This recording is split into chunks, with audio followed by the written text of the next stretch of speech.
Pinecrest Meadows was a serene and exclusive neighborhood, its clean streets lined with manicured lawns and modern villas. On a crisp Saturday morning, Maya Harris stepped onto her driveway, broom in hand, feeling the pride of a new homeowner. At 47, Maya, a major in the U.S. Army, had finally settled into civilian life after 2 decades of service overseas. Purchasing this house was a personal victory, symbolizing years of hard work and dedication. Dressed casually in a blue t-shirt and sweats, her curly hair tied back, she was determined to make her new home shine. The hum of a car engine broke the silence. Maya glanced up to see a black and white police cruiser slowing near her driveway. She paused, her grip on the broom tightening slightly as she noticed the 3 officers inside. Officer Thomas Nolan, the driver, narrowed his eyes behind his sunglasses. A tall, broad-shouldered man with a sharp jawline, Nolan radiated authority, but his expression carried a hint of suspicion. Sorry to interrupt the story. Before we continue, we'd really appreciate it if you could like the video and subscribe to the channel. Your support helps us get closer to 1,000 subscribers. It means the world to us. Thank you so much. Take a look at this, he muttered to his partner, Officer Derek Lane. Lane, a stocky man with a permanent smirk, glanced at Maya and chuckled. Well, that's something you don't see every day. From the back seat, Officer Noah Grant, younger and visibly less confident, leaned forward. Maybe she works here, he suggested quietly. Nolan smirked and brought the cruiser to a stop. Only one way to find out. Maya set her broom down as Nolan and Lane exited the car, their strides deliberate. Grant hesitated before following. The 3 approached her driveway and Maya straightened, maintaining a calm exterior. Good morning, Nolan began, his tone more interrogative than friendly. What's going on here?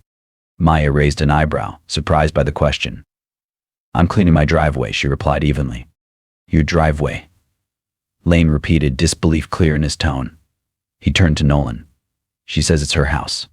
Nolan crossed his arms, his sunglasses reflecting the bright sunlight. Mind showing us some ID, just to clear things up? Maya's expression hardened. I don't need to show you anything, she said firmly. This is my property, and I've done nothing wrong. Lane's smirk faded as he took a step closer. Look, we've had reports of suspicious activity in the area. How do we know you didn't just wander in here? That's ridiculous, Maya shot back. I moved in 3 days ago. Nobody has reported anything to me. Grant shifted uncomfortably, glancing between his colleagues. Maybe we should just move on, he suggested, his voice low. But Nolan ignored him, his voice taking on a sharper edge. If this is really your house, you won't mind if we take a quick look inside. Maya folded her arms, her frustration bubbling beneath her calm demeanor. Unless you have a warrant, you're not stepping inside. Nolan's demeanor darkened. You sure about that? He said, stepping closer. We just want to confirm everything. No need to make this difficult. Maya stood her ground. I know my rights, officer. And unless you have legitimate cause, I suggest you leave. The tension was palpable. Nolan glanced at Lane and jerked his head toward the house. Go check it out. Oh.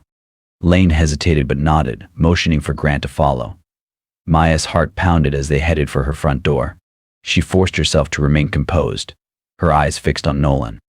This isn't over, she said calmly, though anger simmered beneath her steady gaze. Nolan smirked, but something in her tone made him hesitate.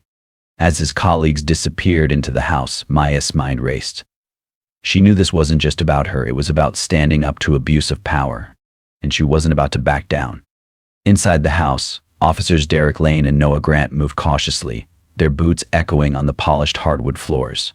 The house was tastefully decorated, though boxes remained unpacked. A formal air lingered in the space, a testament to its owner's structured lifestyle. Doesn't look like she just wandered in, Grant muttered, his eyes scanning the living room. Lane shrugged. Let's make sure. Check the back.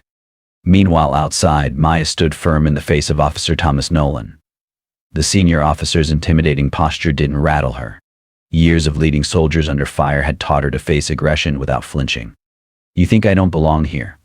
Maya said, her voice steady. That much is clear. Nolan chuckled dryly. You're reading too much into this. We're just doing our jobs. Maya's eyes narrowed. Your job doesn't involve harassing people in their own homes. Nolan stepped closer, his hand resting on the holster at his hip. Watch your tone, lady. Cooperation goes a long way. Maya's calm exterior began to crack.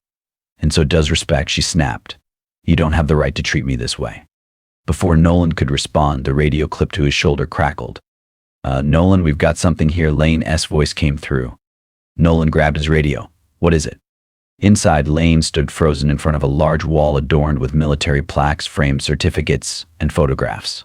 One image showed Maya in her army dress uniform, standing next to the city's mayor and police chief at an official ceremony. Lane's face paled as he realized the gravity of their mistake. She's military, Lane stammered. A major in the army, and she's connected. Real connected. Grant, who had been flipping through mail on a side table, froze. Oh no, he murmured. We're in serious trouble. Lane nodded. His voice shaking slightly, Lane spoke into the radio. We need to pull back now. Outside, Maya watched Nolan's expression shift as he processed Lane's message. For a moment, his confident smirk faltered, replaced by a flicker of doubt. What's the matter, officer? Maya asked, her voice cold. You look surprised. Nolan ignored her, speaking into his radio. Get out here, now. Moments later, Lane and Grant emerged from the house, their faces pale. Lane avoided Maya's gaze, while Grant looked like he might apologize on the spot. Nolan, Lane began, his voice low. We should leave. Nolan glared at him. Why? Lane leaned in, whispering urgently. She's Major Maya Harris. Army. And she's got ties to the mayor and the chief. Nolan's jaw tightened, but he didn't lower his guard. So what? That doesn't mean.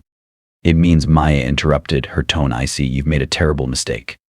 Nolan turned to face her, his anger boiling over. You think you're untouchable because of your rank? No, Maya replied, her voice steady. But I know my rights. And you violated them. Lane and Grant exchanged uneasy glances, their discomfort growing. Look, let's just go, Grant mumbled. But Nolan wasn't ready to back down. Frustrated, he drew his gun, aiming it squarely at Maya. Sit down. Now. Maya froze, her heart pounding, but her years of military training kept her calm. She raised her hands slowly, pulling a gun on an unarmed homeowner. That's brave, she said, her voice dripping with sarcasm. Grant stepped forward. Nolan, put it down, he urged, panic creeping into his tone. This is going too far. She's not in charge here, Nolan snapped, his grip tightening on the weapon. No, but I am. Maya replied coolly, her eyes locking onto his. And you've already lost. Nolan hesitated, his resolve faltering under her gaze. Before he could respond, Lane reached out and placed a hand on his arm. Nolan, enough. We need to leave. Now. Reluctantly, Nolan lowered his weapon, though the anger in his eyes remained. Maya exhaled slowly, her pulse racing. She pointed toward the cruiser. Get off my property. Without another word, the three officers retreated to their vehicle. Maya stood motionless until the car disappeared down the street. Then she turned and walked back inside, locking the door behind her. Her hands trembled as she accessed her security footage. The entire encounter, every word, every gesture had been recorded. Maya saved the file and opened her phone. This is Major Maya Harris, she said when the sheriff's office answered. I need to report an incident of police misconduct. She ended the call, her jaw set. This wasn't over, not by a long shot. The next morning, Maya Harris strode into the sheriff's office, her posture firm and commanding. She wore her Army service uniform, her decorations gleaming under the fluorescent lights. Conversations hushed as officers and staff turned to look at her. Maya ignored the stares and approached the front desk. I have an appointment with Sheriff Thomas Reed, she said, her voice calm but authoritative. The receptionist, a young woman who appeared slightly flustered, nodded quickly. Yes, Mom. The sheriff is expecting you. His office is down the hall, second door on the left. Thank you, Maya replied, walking purposefully toward the indicated door. Inside the sheriff's office, Thomas Reed looked up as Maya walked in. He was a tall man in his 50s with a composed exterior. But even his years of command couldn't mask the unease that flickered across his face the moment he saw her. Major Harris, he said, standing and offering a hand. It's an honor. Maya didn't sit. She didn't smile. She took his hand once, firmly, then placed a USB drive on his desk like dropping a live grenade. I'm not here for small talk. Sheriff, she said sharply. 3 of your officers crossed the line yesterday and I've got the footage to prove it. Reed blinked, caught off guard. Go on, he said, though he could already tell this wasn't going to be a routine complaint. Maya launched into the facts with surgical precision. Unlawful entry, harassment, a weapon drawn without provocation.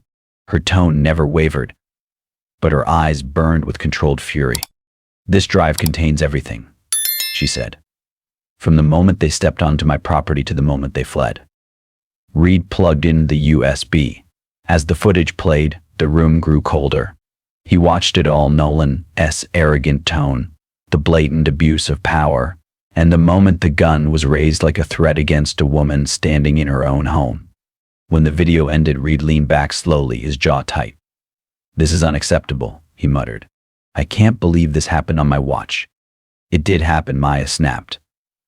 And if you think I'm going to let it slide, you're mistaken. If you don't act, I'll go public. The media. The mayor. The Pentagon if I have to. The warning landed like a hammer. Reed nodded. You don't need to. I'll take care of it. Internal investigation starts today. All 3 officers suspended, effective immediately. Maya's eyes didn't blink. Good. Because this isn't just about me. It's about every single person who's ever been silenced by that badge. Reed stood, now fully aware of the storm he was in. You have my word, Major. By afternoon, the fallout began.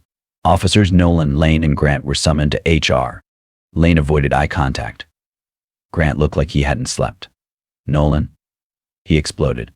This is insane, he barked, slamming his fist down. We were doing our damn jobs.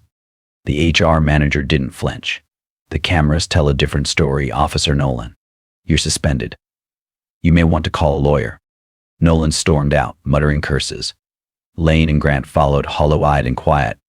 But it was too late. Their moment of power had been captured in HD and was now being broadcast to the world. 2 days later, Maya's phone rang. It was Reed. They're suspended, he confirmed. The investigation is moving forward, full transparency. Maya's voice was cold but steady. I'll be watching. And she wasn't the only one. The footage released by Reed spread like wildfire. News outlets jumped on it. Commentators dissected every second. Hashtags trended. And across the country, people weren't just talking, they were demanding. Reform, oversight, retraining. What started as an abuse of power in a quiet suburban neighborhood had become a national reckoning. While the headlines exploded and social media boiled with outrage, Maya chose silence over spectacle. She declined interviews, ignored news crews, and focused all her energy on the one thing that mattered most: justice. Not just for herself, but for every person who had been humiliated, dismissed, or violated by those hiding behind a badge. One night, as the latest news segment played in the background, her name now echoing in households across the country, her phone buzzed. A message lit up the screen. You've started something important. Don't stop. Maya stared at the words for a long moment, then smiled, not from satisfaction, but from determination. This wasn't over. It had only begun. 2 weeks after the incident, the world turned its eyes to Pinecrest County. The main hall of the police department was packed: journalists, flashing cameras, tight-lipped officials. Sheriff Thomas Reed stepped up to the podium, but it was the figure beside him that stole the room. Maya stood tall, wrapped in her army uniform like armor, her presence sharper than any headline. Good afternoon, Reed began, his voice carrying the weight of the moment. We're here to address an incident that shook this department and frankly exposed its cracks to the nation. He didn't sugarcoat it. He couldn't. The investigation had confirmed what millions had already seen: unchecked power, racial bias, and a blatant disregard for the law. Officer Thomas Nolan, Reed said, his tone sharp, pointed a gun at a decorated Army major without cause. He has been charged with assault with a deadly weapon and abuse of power. He was arrested this morning and is currently in custody. Gasps swept the room. Reed raised a hand, eyes hard. Officers Derek Lane and Noah Grant, who entered a citizen's home without a warrant, have been fired. They will face administrative discipline. Let me be clear, this is not just a personnel matter. This is a reckoning. Maya watched from beside him, her gaze cold and unflinching. The crowd's faces reflected shock, but also something more: relief. For once, accountability didn't hide behind closed doors. We failed, Reed admitted. And to Major Harris, And to every member of this community who has ever felt powerless against our system, we offer no excuses. Only this: it will not happen again. Then he turned to Maya. Major Harris, would you care to speak? Maya didn't hesitate. She stepped forward, her boots clicking on the tile like a warning bell. She met the crowd with a stare that made even seasoned officers shift in their seats. Thank you, Sheriff Reed, she said, her voice clear as steel. But today is not about me. It's about every black woman who has been told she doesn't belong. Every homeowner treated like a suspect. Every citizen made to feel small in the face of a badge. She paused, letting the words sting. I've worn this uniform for my country. I fought for justice overseas, but I was nearly silenced in my own driveway, and that is unacceptable. Another pause. The silence was deafening now. This isn't just about 3 officers. It's about a system that allows this behavior to fester. That day I was calm, but I was not safe. I had to rely on a camera to prove my humanity. That's not justice, that's survival. Applause broke out, scattered at first, then thunderous. Maya stepped back, jaw tight, spine straight. No slogans. No theatrics. Just the truth spoken loud enough for the world to hear. And this time it was listening. This isn't just about punishing individuals who abuse their power. It's about ensuring systemic change. We must demand accountability from those who are entrusted with authority. And we must work to build systems that protect everyone equally. Applause broke out as Maya stepped back. Reed shook her hand, and together they left the stage, the press still buzzing with questions. The ripple effects of the incident were immediate. Community organizations rallied around Maya's story, using it as a platform to push for policy changes. Public forums were held where residents voiced their concerns and shared their own experiences with law enforcement. Under growing pressure, Reed announced a series of reforms within the department. Mandatory training: all officers would undergo anti-bias training and de-escalation techniques. Increased accountability: body cameras would become mandatory during all public interactions, with strict penalties for tampering or disabling the devices. Community oversight: a civilian review board was established to oversee complaints and investigations involving police misconduct. These measures were met with cautious optimism. While some hailed them as a step forward, others remained skeptical, demanding sustained efforts to address deeper issues. For Maya, life had taken on a new rhythm. Though she remained deeply private, her story had made her a public figure. Advocacy groups and community leaders invited her to speak at events, and her name became synonymous with the fight for justice and reform. One evening, as she sat reviewing her notes for an upcoming town hall meeting, her phone rang. It was Sheriff Reed. Major Harris, he said. I just wanted to thank you again for your courage. You've pushed us to be better, and for that I'm grateful. Maya's voice was steady. Thank you, Sheriff, but this is just the beginning. There's still more work to do. Hanging up, Maya leaned back in her chair, her mind already on the future. The fight for change was far from over, but she was ready to see it through. 2 months later, the courtroom was packed. The trial of Thomas Nolan had drawn significant attention both locally and nationally. Maya Harris sat calmly in the witness stand, her army uniform crisp, her demeanor unshakable. Her testimony was clear and precise, detailing the events of that morning with the same discipline she had applied throughout her career. The prosecution presented the security footage as evidence. The video played on a large screen, showing Nolan drawing his gun on Maya and the other officers unlawfully entering her home. Gasp rippled through the courtroom as the footage concluded, leaving no doubt about the officers' actions. Nolan's defense attorney argued that his actions were a response to a high-pressure situation, but the judge was unmoved. The evidence painted a clear picture of abusive power rooted in prejudice rather than any legitimate threat. After days of deliberation, the jury returned with their verdict: guilty. Nolan was sentenced to 4 years in prison for assault with a deadly weapon and criminal misconduct. As he was led away, his expression was a mix of anger and resignation. For Maya, the moment was bittersweet. Justice had been served, but the larger battle for systemic change was far from over. In the months following the trial, the Pinecrest County Police Department implemented the promised reforms. Officers attended mandatory training sessions on bias, de-escalation, and community engagement. Body cameras became standard issue with strict protocols to ensure transparency. The newly formed Civilian Oversight Board quickly became a critical part of the department's accountability process. For the first time, residents felt they had a voice in how law enforcement operated in their community. Though these changes were significant, Maya knew they were only the beginning.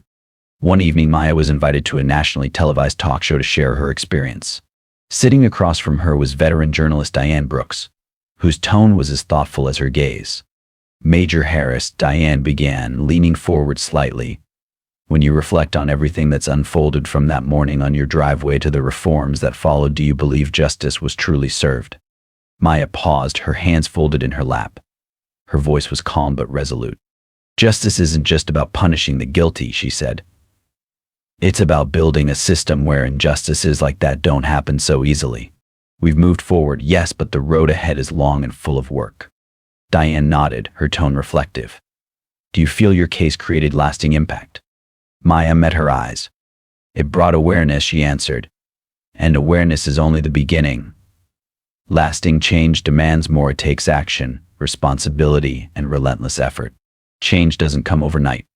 Applause rang out in the studio, but Maya didn't smile. Her focus remained steady, her expression unwavering.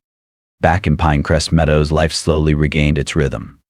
Maya maintained a quiet but purposeful presence, showing up for community gatherings, speaking at local schools, and mentoring youth about values like leadership, strength, and integrity. Her story resonated not because of the injustice she suffered, but because of how she transformed that pain into purpose. One peaceful Sunday, she was on her front porch, enjoying a quiet cup of tea, when a young woman from the neighborhood approached, clutching a notebook nervously. "Excuse me, Major Harris?" she asked. Maya smiled gently. "Just Maya is fine. What can I do for you?" "I'm studying criminal justice," the woman said, a hint of awe in her voice.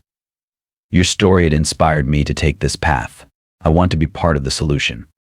Maya's smile grew warmer. That's a meaningful choice. Real change doesn't come easy, it takes grit and heart. But if you stay true to that, you will absolutely make a difference. The young woman nodded, her purpose clear as she walked away. Maya leaned back in her chair, watching the world quietly. Moments like these gave her hope. The battle for justice wasn't a quick sprint, it was an endurance run. But every now and then she saw signs the torch was being passed forward. The incident and what followed would go on to be studied in law schools and police academies across the country. It became a turning point in conversations about accountability and reform. Maya's defiance in the face of power abuse became a symbol of unshakable resolve, proof that a single voice, when fearless, can echo far and wide. She kept speaking out when needed, but also found solace in the home she had fought to protect. Her villa in Pinecrest Meadows became more than a house, it became a sanctuary. A space to breathe, to reflect, and to prepare for whatever came next. Because in her world, justice wasn't a destination, it was a journey that never truly ended. It kept moving step by step toward something better. This story made me reflect deeply. It not only reveals the injustice that so many still face today, but also shows how one person's strength can ignite a movement for change. The message I take from this is clear: no matter who you are, if you stand up at the right moment and refuse to back down, you can shift the course of an entire system. Personally, I believe the road to true justice is still long, but every small step matters.